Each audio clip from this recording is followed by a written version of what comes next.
Hello, আসসালামু আলাইকুম। কি অবস্থা সবার? আজকে চলে আসছি নতুন আরো একটি ভিডিও নিয়ে। মূলত এটিও একটি রান্নার ভিডিও। আজকে রান্না করব ঝটপট কোনো ঝামেলা ছাড়া মুরগির মাংস। আবার এটাকে বলা যায় ব্যাচেলর স্টাইলের রান্না। যে যেটাই বলুক না কেন, এর চেয়ে সহজে মুরগির মাংস রান্না আর থাকতেই পারে না।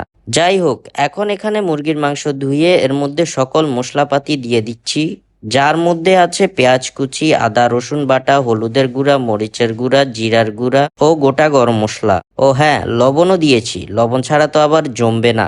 জমবে না কি, খাওয়াই যাবে না। এরপর সকল কিছুকে ভালো করে মেখে নিতে হবে। একদম ভালো করে মাখানো শেষে এর মধ্যে পানি অ্যাড করব সামান্য কিছু। এরপর চুলায় বসিয়ে দিব। একটু পর পর নেড়ে চেড়ে দিব, আর পানি কমতে থাকলে অল্প অল্প করে পানি অ্যাড করতে হবে।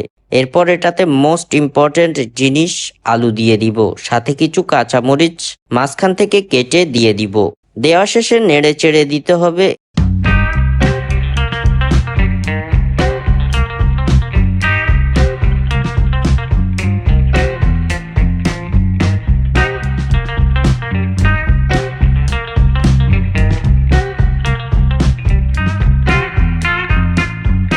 এরপর এখানে অ্যাড করব ভাজা জিরার গুঁড়া ও গোলমরিচের গুঁড়া। এটা অবশ্যই নামানোর আগ মুহূর্তে দিয়ে দিতে হবে। রান্নাটা অলমোস্ট হয়ে আসবে তখন দিয়ে দিবেন। এই যে আমার মাংস রান্না শেষ, দেখতে বেশ ভালোই লাগছে। যদি কখনো আলসেমি লাগে, মশলা কষিয়ে রান্না করতে ইচ্ছা করছে না, তখন ট্রাই করতে পারেন এই রেসিপিটা। আশা করি হতাশ হবেন না।